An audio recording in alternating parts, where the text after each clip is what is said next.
நேயர்கள் அனைவருக்கும் இனிய காலை வணக்கம். இது நேரம் நல்ல நேரம் நிகழ்ச்சி. நேரம் நல்ல நேரம் நிகழ்ச்சியில் ஜாதகம் சார்ந்த உங்களுடைய கேள்விகளுக்கு 0444469595 நம்பருக்கு நீங்கள் தொடர்பு கொண்டு கேட்டு தெரிஞ்சுக்கலாம். அந்த வகையில் இன்னைக்கு நம்ம கூட டாக்டர் லயன் கே ராம் அவர்கள் இருக்காங்க. ஸோ ஜாதகம் சார்ந்த உங்களோட கேள்விகளை அவர்கிட்ட நீங்கள் கேட்டு தெரிஞ்சுக்கலாம். வணக்கம் சார். ஓம் தத்புருஷாய வித்மகே வக்கரதுண்டாய தீமகி தன்னோ தந்தி பிரசோதயாத். ஓம் ஆதித்யாயஷ சோமாய மங்களாய புதாயஷ குரு சுக்கர சனியப்யக்ஷ ராகவ கேதவ நமக. என் இதயத்தில் நிறைந்த இஸ்லாம் சகோதர சகோதரிகளுக்கு எனது அடிமனத்திலிருந்து நெகிழ்ச்சியான மகிழ்ச்சியான ரம்ஜான் வாழ்த்துக்களை இந்த நேரத்தில் பதிவு பண்ண தெரிவித்துக் கொள்ள தாழ்மையோடு கடமைப்பட்டுள்ளேன். இன்னைக்கு ஒரு கேள்வி இருக்கு சார். பொதுவாக ஜாதகம் பார்த்து திருமணம் செய்து வச்சாலும் அவங்களுக்குள்ள பிரிவினைகள் அந்த மாதிரியான விஷயங்கள் ஏற்படுது. இதற்கு என்ன சார் தீர்வு? பொதுவாகவே இருமணம் இணையக்கூடிய திருமணம் அப்படிங்கிற புனிதமான வாழ்க்கையில் பார்த்தீங்கன்னா மகிழ்ச்சியை எதிர்பார்த்து நடத்த வேண்டிய திருமண பந்தத்தில் இந்த காலம் கலிகாலமாக இருக்கிறதுனால நிறைய இடங்களில் வளர்ப்பு முறைகள் சரியில்லாமல் இருக்கிறதுனால இந்த மகிழ்ச்சி அப்படிங்கிற இல்லற வாழ்க்கையில் கவர்ச்சி அப்படிங்கிற விஷயத்தை அதிகமாக நேசிக்கக்கூடிய எதிர்பார்க்கக்கூடிய ஒரு சூழ்நிலை இருந்துக்கிட்டு இருக்குது. இரண்டாவதாக பார்த்தீங்க அப்படின்னா குடும்பத்தில் தன்னுடைய தகுதிக்கு மேலே மிகுதியான எதிர்பார்ப்பு அதிகமாக இருக்கக்கூடிய சூழ்நிலையும் இருந்துக்கிட்டு இருக்குதுங்க. அதே சமயத்தில் தன்னுடைய குடும்பத்தில் தனக்கு உரிய பங்கு, அதாவது அன்பு அல்லது ஆறுதல் அல்லது குடும்பத்துக்கு தேவையான தேவைகள் அப்படிங்கிற விஷயத்தை சரியான வகையில் செலுத்த முடியாத ஒரு சூழ்நிலையும் இந்த காலத்தில் அதிகமாக இருந்துகிட்டு இருக்குது. கடந்த மாதம் கூட பார்த்திங்கன்னா நான் லண்டனுக்கு போயிருந்த பொழுது லண்டன் ஏர்போர்ட்டில் ஒரு பெரியவங்க கேட்குறாங்க, என்னுடைய மருமகள் உங்ககிட்ட தனியாக பேசணும்னு கேட்குறாங்க, அவங்ககிட்ட கொஞ்சம் 5 நிமிஷம் டைம் ஒதுக்கி பேச முடியுமான்னு கேட்டிருந்தாங்க. அந்த பொண்ணு என்கிட்ட கேட்ட கேள்வி, நான் விளம்பர நிறுவனங்களில் நடிச்சுக்கிட்டு இருக்கிறேங்க, ட்விட்டரில் ஒரு நாள் என்னுடைய கருத்து பதிவு பண்ணோம் அப்படின்னா 70 லட்சம் பேருக்கு மேலே பார்க்கக்கூடிய அமைப்பு எனக்கு இருந்துகிட்டு இருக்குது. இவ்வளவு சிறப்பாக கை நிறைய காசு சம்பாதிக்கக்கூடிய பல நாடுகளுக்கு பயணம் செய்யக்கூடிய என்னுடைய வாழ்க்கையில் பார்த்தீங்கன்னா எனக்கும் கணவருக்கும் திருமணம் ஆன நாளிலிருந்து எந்த விதமான ஒரு பந்தமும் இல்லாமல், அதாவது திருமண வாழ்க்கையில் ஒரு விரக்தியாக இருந்துகிட்டு இருக்குது. இந்த விஷயத்துக்கு எந்த இடத்துலையும் நான் அதிகமான கேள்வி கேட்டது கிடையாதுங்க. உங்களுடைய முகத்தை பார்த்தாலே எனக்கு ஒரு தீர்வு கிடைக்கும்னு நினச்சி நான் உங்களை கேட்குறேன் அப்படின்னு சொல்லி அவங்க கேட்டாங்க. அதாவது நான் சொல்லக்கூடிய என்னென்னு கேட்டிங்கன்னா, அதாவது ட்விட்டரில் 70 லட்சம் 80 லட்சம் பேர் ஒருத்தர் ஃபாலோ பண்ணுற அளவுக்கு இவங்க ஃபாலோ பண்ணுறாங்க இல்லையா, 70 லட்சம் பேரை ஃபாலோ பண்ணக்கூடிய அந்த பெண்மணி ஒரே ஒரு கணவரை சரியான வகையில் அன்பாக அல்லது ஆறுதலாக ஃபாலோ பண்ணியிருந்தா அந்த குடும்பத்தில் விரிசல் அப்படிங்கிறது ஏற்படாது. இந்த மாதிரி நிறைய பேர் தன்னுடைய வேலைப்பளு காரணமாக, உத்தியோகம் காரணமாக, தொழில் ரீதியாக குடும்பத்துக்கு செய்ய வேண்டிய கடமைகளை சரிவர செய்ய முடியாத ஒரு சூழ்நிலை இருக்கும் பொழுது தேவையில்லாத, அதாவது எல்லோருமே எல்லா விதமான விஷயங்களையும் அனுபவிக்கணும், அது 100 ஆண்டு காலம் நல்ல முறையில் வாழணும், திருமணம் அப்படிங்கிற இந்த சொந்தம் அப்படிங்கிறதுக்கு மேலே பந்தம் அப்படிங்கிறது பாதிப்பில்லாத ஒரு உந்துதலை உச்சத்தை அடையணும் அப்படிங்கிற விஷயத்தை எல்லா பெரியவங்களும் எதிர்பார்க்குறாங்க, சின்னவங்களும் அதை ஆமோதிக்கணும். ஆனால் குடும்ப வாழ்க்கையில் இருக்கக்கூடிய சூழ்நிலைகளை இதையெல்லாம் சரிவர செய்யாதனால தேவையில்லாத இந்த மன முறிவுகள், ஜாதக ரீதியாக கிரக ரீதியாக மனமுறிவு ஏற்படுவது சில ஜாதகங்கள் தான். ஆனால் தன்னுடைய வாழ்க்கையில் சரியான வாழாத ஒரு சூழ்நிலை ஏற்படுத்திக்கும் பொழுது, நாமளே தன்னுடைய தகுதியை உணர்ந்து சரிபட நடக்காத பொழுது, அல்லது தகுதிக்கு மீறி ஆசைப்படும் பொழுது, அல்லது நாம் முன்னேறினதுக்கப்புறம் பக்கத்தை வீட்டை பார்த்து அவங்களுடைய முன்னேற்றத்தை பார்த்து ஏக்கப்பட்டு தூக்கம் இல்லாமல் அலையும் பொழுது இந்த மாதிரி தன்னுடைய குடும்பத்தில் தேவையில்லாத பிரச்சனைகளும் பிரிவுகளும் ஏற்படக்கூடிய சூழ்நிலை இருந்துகிட்டு இருக்குது. அதனால தான் மற்ற யாராலும் கொடுக்க முடியாத சாஸ்திர ரீதியான கருத்துக்களை அல்லது ஆன்மீக போதனைகளை நீங்கள் கையில் எடுத்துக்கிட்டீங்க அப்படின்னா நிச்சயமாக உங்களுடைய மன வாழ்க்கையில் பிரிவும் வராது, உங்களுடைய மனசில் சோர்வும் வராது அப்படிங்கிற விஷயத்தை நம்ம தெரிஞ்சுக்கலாம். தொடர்ந்து பேசலாம். ஒரு காலர் இருக்காங்க. வணக்கம், நேரம் நல்ல நேரம். காலர் இல்லை அப்படின்னு நினைக்கிறேன். நம்ம தொடர்ந்து பேசலாம் சார். பொதுவாக யோகம் அப்படிங்கிறது எல்லாருக்கும் கிடைக்காது. ஸோ இந்த மாதிரி யோகங்கள் வரணும் அப்படின்னா என்னென்ன மாதிரி வழிமுறைகள் செய்யணும்? யோகம் அப்படிங்கிறது பார்த்தீங்கன்னா நான் திரும்ப திரும்ப பல நிகழ்ச்சியில் மகிழ்ச்சியோடு பதிவு பண்ணியிருக்கிறேங்க. எந்த ஒரு ஜாதகத்தில் தோஷம் அப்படிங்கிற 3 எழுத்து இருக்கிறத நம்புறீங்களோ அதே ஜாதகத்தில் அதிகபட்சமாக யோகம் அப்படிங்கிற 3 எழுத்து நிச்சயமாக இருந்துகிட்டு இருக்கும், பயப்பட வேண்டியதில்லை. அப்போ அந்த யோகத்தை அனுபவிக்கணும். அந்த யோகத்தை கிடைக்கக்கூடிய அந்த யோகத்தை வந்து காலம் முழுவதும் நாம் வந்து அதை வந்து கனமான யோகமாக நாம் வந்து அது பாதிப்பில்லாமல் பயன்படுத்தணும். அப்படின்னா இந்த யோகத்தை அடையணும் அப்படின்னா தியாகத்தை செய்யணுங்கிற விஷயத்தை நம்ம தெரிஞ்சுக்கணுங்க. நம்ம வந்து ஹோமத்தை வளர்த்துறோம், யாகத்தை பண்ணுறோம், வேறு என்னென்னமோ செஞ்சுட்டு இருக்கிறோம் இல்லையா. இத்தனை விஷயங்கள்லையும் வந்து பார்த்தீங்கன்னா மறைமுகமாக பொதிந்து இருக்கக்கூடிய ஒரு உண்மை என்னென்னு கேட்டிங்கன்னா, மனித குலத்திற்கு நன்மை தரக்கூடிய இந்த மாதிரியான தியாகம் செய்யக்கூடிய ஒவ்வொரு மனுஷாளுக்கும் யோகம் அப்படிங்கிறது நிச்சயமாக வரும். ஒரு குடும்பத்தில் தகப்பனாருக்கு வந்து ஜாதக ரீதியாக யோகம் இருக்குது அப்படிங்கிறத விட அவர் செய்யக்கூடிய தியாகத்தினால தான் அவருடைய குழந்தைகளுக்கு வந்து யோகம் வருது அப்படிங்கிறது யதார்த்தமான உண்மை. நம்ம வந்து குரு பார்க்குது, கேது பார்க்குது, ராகு பார்க்குது அப்படின்னு எத்தனையோ விஷயங்களை பார்க்குறோம். தன்னுடைய குடும்பத்தில் உள்ள பெரியவங்களை கவனித்து பாருங்கள். அவங்க செய்யக்கூடிய தியாகத்தின் மூலமாகத்தான் அந்த குடும்பம் யோகத்தோடு இருந்துகிட்டு இருக்குது அப்படிங்கிற விஷயத்தை நம்ம தெரிஞ்சுக்கணும். அதனால் இந்த யோகம் அப்படிங்கிறது நிச்சயமாக யாராக இருந்தாலும் வரக்கூடிய அமைப்பு இருந்துகிட்டு இருக்கு. அந்த குடும்பத்தில் உள்ள பெரியவங்க தியாகமா இருந்தாங்க அப்படின்னா அதனால தான் பெரியவங்க செஞ்ச புண்ணியம் சொல்லுவாங்க. ஒன்று. அதே மாதிரி வரக்கூடிய யோகத்தை தக்க வச்சுக்கணும் அப்படின்னா நீங்கள் உங்களுடைய தகுதியை உணர்ந்து தாறுமாறாக இல்லாமல் ஏருக்கு மாறாக செயல்படாமல் இருந்தாலே போதுங்க. நிச்சயமாக வரக்கூடிய யோகத்தை வந்து நீங்கள் சிந்தாமல் சிதறாமல் அனுபவிக்க முடியும். உங்களுடைய ஆயுள் காலத்தில் 5 வருஷம் தான் யோகம் இருக்குதுன்னு வைங்களே, அந்த யோக காலத்தில் ஒரு சில தியாகங்கள் செஞ்சுக்கிட்டு அந்த நேரத்தில் வந்து பார்த்தீங்கன்னா அடுத்தவங்களுடைய மனசு புண்படாத வகையில் நடந்துகிட்டு இருந்தீங்க அப்படின்னா கண்டிப்பாக 5 வருஷம் இருக்கக்கூடிய அந்த யோகம் உங்களுடைய ஆயுள் முழுவதும் பரிணமிக்கக்கூடிய அற்புதத்தை நிச்சயமாக ஏற்படுத்தி கொடுக்குது. நாம் எந்த மதமாக இருந்தாலும், எந்த சாமியை கும்பிட்டுக்கிட்டு இருந்தாலும், எந்த நாட்டில் இருந்தாலும். அதனால் இந்த உலகத்தில் வந்து நல்லவங்களும் வாழ்கிறாங்க, கெட்டவங்களும் வாழ்கிறாங்க. அதில் வந்து நடுவில் தியாகம்னு ஒன்று வச்சுக்கிட்டீங்க அப்படின்னா யோகம் அப்படிங்கிற வார்த்தையை உங்களுடைய வாழ்க்கையில வந்து நிச்சயமாக சந்திக்க முடியுங்கிற விஷயத்தை நம்ம தெரிஞ்சுக்கலாம். அதனால யோகம் வராதுன்னு யாருமே நினைக்க வேண்டாங்க. இல்லாத ஒரு யோகத்தை எந்த ஜோசியரும், எந்த சாமியும், எந்த பூஜையும் நிச்சயமா கொண்டு வர முடியாதுங்க. இருக்கிற யோகத்தை அனுபவிக்கக்கூடிய பாக்கியம் உங்களுக்கு கிடைக்கணும் அப்படின்னா, அந்த யோகத்தை அனுபவிக்கணும் அப்படின்னா உங்களுடைய வாழ்க்கையில சிறு தியாகத்தை செய்யறதுக்கு நீங்க வந்து தயாரா இருந்துகிட்டு இருக்கணும் அப்படிங்கிற விஷயத்தை நீங்க தெரிஞ்சுக்கணும். தியாகம் பண்ணா யோகம் தானாகவே தேடி வரும் அப்படின்னு சொல்றீங்க. நிச்சயமா தொடர்ந்து பேசலாம் சார். நேரம் நல்ல நேரம் நிகழ்ச்சியில் தொடர்ந்து பேசலாம் ஒரு சிறிய இடைவேளைக்கு பிறகு. நேரம் நல்ல நேரம் தொடர்கிறது. இன்னைக்கு ஜாதகம் மற்றும் ஜோதிடம் சார்ந்த கேள்விகளுக்கு விளக்கம் கொடுக்கறதுக்காக லயன் கே ராம் அவர்கள் நம்ம கூட இருக்காங்க. தொடர்ந்து பேசலாம்.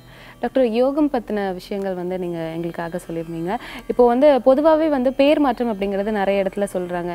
ஜாதக ரீதியாக நம்ம பேர் வைக்கும்போது குழந்தைங்களுக்கு அவங்க கொடுக்குற வார்த்தைகளை தான் வந்து நம்ம பேர் தொடங்குற மாதிரி வைக்கிறோம். அப்படி இருந்தும் ஒரு ஸ்டேஜ்க்கு அப்புறமா வந்து பேர் மாற்றம் அப்படின்ற விஷயம் தேவைப்படுது. இது எதனால? பொதுவாக பெயர் மாற்றம் அப்படிங்கிறது தேவைப்படுறது கிடையாதுங்க. நம்ம வந்து தேவையாக நினைக்கிறோம். இந்த உலகத்தில் வந்து நம்ம எவ்வளவு தான் இஷ்டப்பட்டு கஷ்டப்பட்டாலும் அதற்குண்டான முன்னேற்றம் கிடைக்காத பொழுது இந்த பெயரையாவது மாற்றி பார்க்கலாங்கிற எண்ணம் எல்லோருக்கும் வருவது இயல்பு தான். எண்ணியல் சாஸ்திரப்படி, அதாவது எண்கணித சாஸ்திரப்படி, பெயரியல் சாஸ்திரப்படி வந்து உங்களுக்கு வந்து பெயர் சரியாக அமைச்சுக்கணும் அப்படிங்கிறது வந்து உண்மையான விஷயம், மனித குலத்திற்கு நன்மையான விஷயம்தான். ஆனால் அதே சமயத்தில் வந்து எல்லோருக்குமே பேரை மாற்றணும் அப்படிங்கிறது வந்து யதார்த்தமான விஷயமா இருக்காதுங்க, ஏற்றுக்கொள்ளக்கூடிய விஷயமும் கிடையாது. நீங்கள் கேட்குற மாதிரி, நீங்கள் கேள்வி கேட்குற மாதிரி, அதாவது ஆரம்பத்திலே ஜாதகம் பார்த்து நட்சத்திரப்படி பெயர் வச்சதுக்கப்புறம் அந்த பெயரை ஏன் மாற்றணும்னு கேட்குறீங்க இல்லையா, அந்த மாதிரி மாற்ற வேண்டிய அவசியம் வராது. நான் திரும்ப திரும்ப சொல்கிறேங்க, நட்சத்திரம் பார்த்து உங்களுடைய ஜாதகத்தில் ஜனனகால நேரத்தில் நீங்கள் பிறந்த நட்சத்திரப்படி அந்த நட்சத்திர எழுத்துக்குண்டான நாமாவளி முதல் எழுத்தை எடுத்து உங்களுடைய நாள் பார்த்து, நட்சத்திரம் பார்த்து, திதி பார்த்து, கரணம் பார்த்து, யோகம் பார்த்து, நல்ல முகூர்த்தம் பார்த்து வாழ்ந்த பெரியவங்களுடைய முன்னிலையில் வந்து குலதெய்வத்து கோயிலில் 7 தலைமுறையுடைய ஆசீர்வாதத்தில் முதலாக உங்களுடைய பேர் வந்து குலதெய்வத்து காதில் ஓதும் பொழுது அது இந்த பிரபஞ்சத்தில் வந்து நிச்சயமான ஒரு யோகமான பெயராகத்தான் இருந்துகிட்டு இருக்கும். அதே சமயத்தில் உங்களுடைய ஜாதகத்தில் என்னதான் பிராபலம் இருந்தால் கூட அந்த பிராபலங்களை எல்லாம் தகர்த்து எறிந்து பிரபஞ்சங்களை சந்திக்கக்கூடிய பாக்கியத்தோடு உங்களுடைய குலதெய்வம் உங்களுக்கு அனுகூலமாக ஒரு ஆதரவு, அதாவது ஒரு அனுகிரகம் கொடுப்பார் அப்படிங்கிறது உண்மையான விஷயம். உங்களுடைய குலதெய்வம் எதுவாக இருந்தாலும் சரி, அப்படி இருக்கக்கூடிய அந்த பேரை வந்து ஏதோ ஒரு நேரத்தில் உங்களுக்கு வந்து கஷ்டம் வரும்பொழுதெல்லாம் நம்ம மாற்றணும் அப்படின்னு நினச்சிக்கிட்டீங்க அப்படின்னா அது வந்து உங்களுக்கு வந்து உகந்த ஒரு உயர்வை கொடுக்காது அப்படிங்கிற விஷயத்தை நம்ம தெரிஞ்சுக்கணும். இருந்தாலும் ஒரு சில பேருக்கு வந்து நட்சத்திரப்படி பெயர் அமையாமல் இருந்தது அப்படின்னா அவங்களுக்கு பெயர் மாற்றம் ஏற்பட வேண்டிய சூழ்நிலை இருந்துகிட்டு இருக்கும். அப்படி பெயர் மாற்றம் பண்ணும் பொழுது கூட உங்களுடைய ஜாதகத்தில் வந்து இப்போ 3ஆம் நம்பரில் பேர் வைக்கணும் அப்படின்னா நம்ம மொத்தமாக இந்த பிறந்த தேதியை வச்சு 3ஆம் தேதி ஒருவர் பிறந்தார் அப்படிங்கிறதுக்காக 3ஆம் எண்ணில் பேர் வைக்கிறது அல்லது 9ஆம் எண்ணில் பேர் வைக்கிறது அப்படிங்கிறது உயர்ந்த ஒரு கருத்தாகவோ இல்லை வலுத்த ஒரு யோகமாகவோ நிச்சயமாக இருக்காதுங்க. நம்ம நல்லா தெரிஞ்சுக்கணுங்க. அதே 3ஆம் தேதியில் ஒரு குழந்தை காலையில் பிறந்திருக்கும், மதியம் பிறந்திருக்கும், அல்லது சாயங்காலம் பிறந்திருப்பாங்க, சில பேர் நடுநிசையில் பிறந்திருப்பாங்க, அல்லது சில பேர் விடிகாலையில் பிறந்திருப்பாங்க, இந்த ஒரு சில பேர் அஷ்டமியில் பிறந்திருக்கலாம், நவமியில் பிறந்திருக்கலாம், அமாவாசையா இருக்கலாம், பௌர்ணமியா இருக்கலாம். இந்த மாதிரியான விகிதங்களை எல்லாம் நம்ம கணக்கில் எடுத்துக்கிட்டு அந்த ஜாதகத்தில் வந்து சரியான வகையில் எண் கணிதப்படி 3ஆம் தேதி 9ஆம் தேதி 7ஆம் தேதிங்கிற கணக்குக்கு அப்பாற்பட்டு அந்த பிறந்த ஜனனகால நேரத்தை சரியாக கையில் எடுக்கணும். சரியான நேரம் இல்லாதவங்க வலதுகை அந்த பெருவிரலில் வந்து ரேகை எடுத்துக்கிட்டு அந்த ரேகைப்படி இருக்கக்கூடிய கிரக மேடுகள், அதாவது உதாரணமாக 3ஆம் நம்பரில் ஒரு குழந்தை பிறந்தது அப்படின்னா 3ஆம் நம்பருக்கு உண்டான குரு பகவான் அந்த ஜாதகத்தில் உச்சமாகவோ ஆட்சியாகவோ அல்லது நட்பாகவோ இருந்துகிட்டு இருக்கணும். இந்த மாதிரியான விதியெல்லாம் இல்லாமல் அதே 3ஆம் நம்பருக்கு உண்டான குரு பகவான் வந்து ஒரு ஜாதகத்தில் மகர ராசியில் இருந்துன்னு வைங்களே, அவருக்கு மொத்தமாக 3ஆம் தேதி பிறந்தார் அப்படிங்கிறதுக்காக 3ஆம் எண்ணில் பேர் வச்சதுக்காக முன்னேற்றம் அப்படிங்கிறது நிச்சயமாக கிடைக்காது. அதனால் எந்த ஒரு சாஸ்திரமும் எண்ணியல் சாஸ்திரமாக இருந்தாலும் சரி, பெயரியல் சாஸ்திரமாக இருந்தாலும் சரி, எல்லா சாஸ்திரமே உண்மையானது தான்.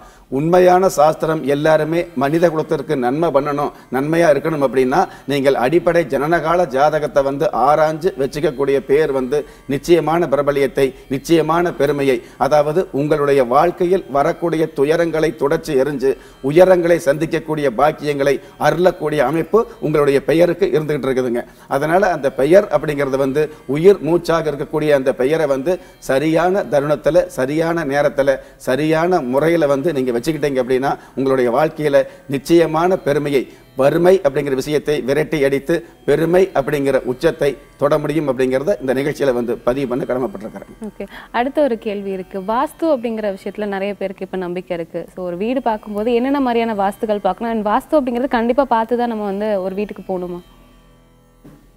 நிச்சயமாக. அதாவது மனையடி சாஸ்திரம் அப்படிங்கிற அற்புதமான சாஸ்திர கலையை ஒட்டி வருவதுதான் இந்த வாஸ்து அப்படிங்கிறது.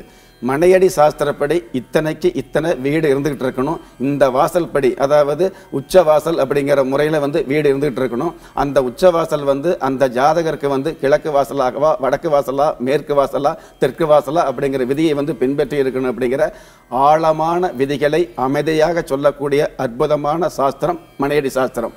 அந்த மனையடி சாஸ்திரத்தை வந்து சரியான வகையில் உங்களுக்கு வந்து சந்திக்கணும், சரியான வகையில் பயன்படுத்தணும் அப்படின்னா வாஸ்து சாஸ்திரப்படி பூஜை போடணும். நீங்கள் எந்த நாளில் பூஜை போடுறது முகூர்த்த நாள், நல்ல நாள், உங்களுக்கு உகந்த நாள் அப்படிங்கிறத விட இந்த வாஸ்து நேரத்தில் பூஜை போடுறது அப்படிங்கிறது, வாஸ்து நேரம் அப்படிங்கிறது வந்து பார்த்தீங்கன்னா இந்த வாஸ்து பகவான் எந்திரிச்சு குளிச்சு சாப்பிட்டுட்டு இந்த தாம்பூலம் தரிக்கக்கூடிய ஒரு நேரம் இருக்கும். அந்த தாம்பூலம் தரிக்கக்கூடிய அந்த குறிப்பிட்ட நேரத்தில் வந்து ஒரு சில கட்டடங்கள் நீங்கள் வந்து பூஜை போட்டு ஆரம்பிச்சிங்க அப்படின்னா கையில் காசே இல்லாமல் இருந்தால் கூட அந்த கட்டடம் வந்து உங்களுக்கு நல்ல முறையில் நடந்து முடியக்கூடிய பாக்கியத்தை உணர முடியும். கடந்த காலத்தில் கூட வந்து பார்த்தீங்கன்னா திருப்பூரில் வந்து மிகப்பெரிய வறுமையோடு, அதாவது பனியன் கம்பெனியில் கட்டிங் மாஸ்டராக இருந்துகிட்டு இருக்கிறாங்க. வாரத்தில் 2 நாள் 3 நாள் தான் வேலை இருந்துகிட்டு இருக்குது, சரியாக வேலை இருக்கிறது இல்லை. அதுலேயும் தீபாவளி டயத்தில் வந்து ஸ்ட்ரைக்கெல்லாம் வந்துடுது, எங்களுக்கு வேலை இல்லாமல் இருந்துகிட்டு இருக்குது. என்னுடைய மாமனார் வந்து சொந்தமாக கம்பெனி வைக்கலாம், பனியன் கம்பெனி வைக்கலாம்னு சொல்கிறாருங்க. இருக்கிற இடத்துல வந்து சும்மா ஒரு அளவாக ஒரு குடோன் கட்டலான்னு இருக்கிறோம், இது கட்ட முடியுமா? அதாவது வருமானம் இல்லை, சம்சாரத்துக்கு போட்டிருக்கிற 7 பவுன் வந்து பேங்க்ல அடமானம் வச்சு தான் அந்த கட்டடம் கட்ட போகிறோம், கட்ட முடியுமான்னு கேட்டாருங்க. அவருடைய அந்த குறிப்பிட்ட நாள் அவர் ஜாதகப்படியே அந்த கட்டட யோகம் இருந்துகிட்டு இருக்குது. கட்டட யோகம் இல்லாதவங்களுக்கு வாஸ்துவோ மனையடி சாஸ்திரமோ தனியாக வேலை செய்ய முடியாது. அவருடைய ஜாதகப்படியே வந்து அவருக்கு யோகம் இருக்குது. அவருக்கு சித்திரை மாதம் பிறந்த குழந்தை வந்து பொங்கு சித்திரையில் பிறந்து நல்ல ஒரு யோகத்தோடு இருந்துகிட்டு இருந்தது. அதனால் உங்கள் ஜாதகப்படியே யோகம் இருக்குது. அந்த யோகத்தை வந்து நீங்கள் அந்த யோகத்தை வந்து அவயோகமாக இல்லாமல் சுபயோகமாக அனுபவிக்கணும் அப்படின்னா இந்த குறிப்பிட்ட வாஸ்து நேரத்தில் கட்டடம் கட்டுங்க. நீங்கள் வந்து கையில் காசே போடாமல் கட்டடம் கட்டி முடியும்னு சொல்லி நான் சொல்லியிருந்தோம். அவர் அப்பவும் சொன்னார், கையில் இருந்தால் தான் சார் நான் காசு போட முடியும், எங்கிட்ட காசு கிடையாதுன்னு தான் சொன்னார். இருந்தாலும் கட்டடம் வந்து முழுமையாக முடிவடையும் சொல்லியிருந்தாங்க. அந்த குறிப்பிட்ட வாஸ்து வந்து தாம்பூலம் தரிக்கக்கூடிய அந்த வாஸ்து பகவான் தாம்பூலம் தரிக்கக்கூடிய அந்த நேரத்தில் அந்த கட்டட வாஸ்து பூஜை போட்டு ஆரம்பித்தாங்க. இன்னைக்கு வந்து பார்த்தீங்க அப்படின்னா, அதாவது 4 மாடி கட்டடம் கட்டி அதுக்கப்புறம் பெருமாநல்லூர் அப்படிங்கிற அந்த ரோட்டில் வந்து மிகப்பெரிய அளவுக்கு சொத்து வாங்கி மிகப்பெரிய கட்டடம் கட்டி எக்ஸ்போர்ட் பண்ணிட்டு இருக்காருங்க. எதற்காக சொல்கிறோம் அப்படின்னா, இந்த கட்டடம் கட்டுறதுக்கு வந்து பார்த்தீங்கன்னா இவர் பேங்கில் அடமானம் வைக்கணும்னு சொன்ன அளவுக்கு நகை அடமானம் வைக்க வேண்டிய சூழ்நிலையும் வரல. வெளியில் வந்து இவர் வந்து எந்த ஒரு இதுக்காக அலையவும் இல்லை. தானாகவே கடன் தொகை வந்து அதாவது போட்டி போட்டு சொந்த பந்தங்கள் வந்து அவங்களை வந்து உதவியாக கொடுத்து அந்த உதவி மூலமாக அந்த கட்டடம் கட்டி மிக அற்புதமாக இருந்துகிட்டு இருக்கார். எதற்காக சொல்கிறோம்னா, எந்த ஒரு சாஸ்திரமே பொய்ய கிடையாதுங்க. ஆனால் அந்த சாஸ்திரம் உங்களுடைய வாழ்க்கையில் உண்மையாக பழிக்கணும் அப்படின்னு கேட்டிங்கன்னா நிச்சயமாக அது உங்களுடைய ஜனகால ஜாதகத்தை பார்த்து மனையடி சாஸ்திரத்தை வந்து ஆழமாக கவனித்து அதற்கூட வாஸ்து சாஸ்திரத்தை நீங்கள் கையகப்படுத்தும் பொழுது நிச்சயமான ஒரு மேன்மையை எல்லோருமே சந்திக்க முடியுங்கிறது யதார்த்தமான உண்மை. ஸோ வாஸ்துக்கான ஒரு தெளிவான விளக்கம் கொடுத்தீங்க. தொடர்ந்து பேசலாம். நம்ம நிகழ்ச்சியில் ஒரு ஷார்ட் பிரேக். நேரம் நல்ல நேரம் தொடர்கிறது. இன்னைக்கு நம்ம கூட ஜாதகம் மற்றும் ஜோதிடம் சார்ந்த கேள்விகளுக்கு விளக்கம் கொடுக்கறதுக்காக லயன் கே ராம் அவர்கள் இருக்காங்க. தொடர்ந்து பேசலாம். சார், வாஸ்து பற்றின விளக்கம் கொடுத்தீங்க, தெளிவான விளக்கம் கொடுத்தீங்க. அண்ட் இப்போ வந்து வாஸ்து பார்க்க முடியாதவங்க என்னென்ன மாதிரியான விஷயங்கள் மேற்கொண்டுட்டு புதிய மனைகளுக்கு போகலாம்? இந்த வாஸ்து பற்றி பேசும்போது நினச்சேன் நான், அதாவது இந்த வாஸ்து பாருங்கள், மனையடி சாஸ்திரம் பாருங்கள், பேரை மாற்றுங்கன்னு நம்ம சொல்லிடலாம் உட்காந்துட்டு. ஆனால் வசதி உள்ளவங்க பண்ணிக்கிறோம், வசதி இல்லாதவங்க என்ன பண்ண முடியுங்கிற ஒரு கேள்வி என்னுடைய மனசுல இருந்துகிட்டு இருந்ததுங்க. அது யதார்த்தமான கேள்வி தான்.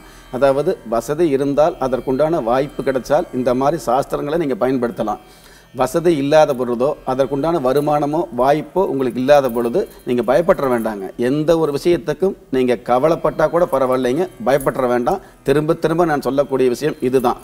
உலகம் முழுவதும் நான் ஓங்கி ஒழிச்சு சொல்லக்கூடிய விஷயம் இதுதான். முடிஞ்சால் செய்யலாம், முடியல அப்படிங்கிறதுக்காக உங்களுடைய வாழ்க்கையே வந்து திசை மாதிரி போயிடாது அப்படிங்கிற ஒரு உண்மையை நீங்கள் தெரிஞ்சுக்கங்க. வாஸ்து சம்மந்தப்பட்ட விஷயங்களை பார்க்குறதுக்கு வந்து வசதி இருந்தால் பார்க்குறோம், வசதி இல்லை அப்படிங்கிற பட்சத்தில் வந்து ஏன் நான் வந்து பயப்பட வேண்டாம்னு சொல்கிறோம் அப்படின்னா, வாஸ்து சாஸ்திரத்தை இந்த உலகுக்கு அறிமுகப்படுத்திய அருளியவங்க வந்து பார்த்தீங்க அப்படின்னா நமக்கு கொடுத்தவங்க வந்து பஞ்சபாண்டவ சகோதரர் தான்.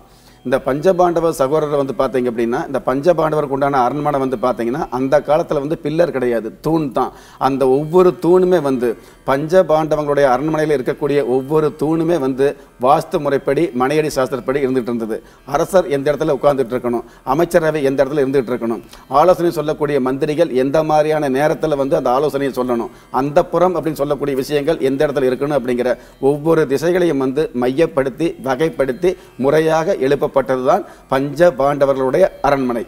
அப்படி மனையடி சாஸ்திரப்படி வாஸ்து சாஸ்திரப்படி கட்டப்பட்ட அந்த பஞ்சபாண்டவருடைய அரண்மனையில் பஞ்சபாண்டவர்களே இருக்க முடியாமல் வனவாசம் போகக்கூடிய சூழ்நிலை வந்தது. இந்த இடத்துல ஒரு விஷயத்தை எல்லோருமே ஆழமாக கவனிக்கணுங்க.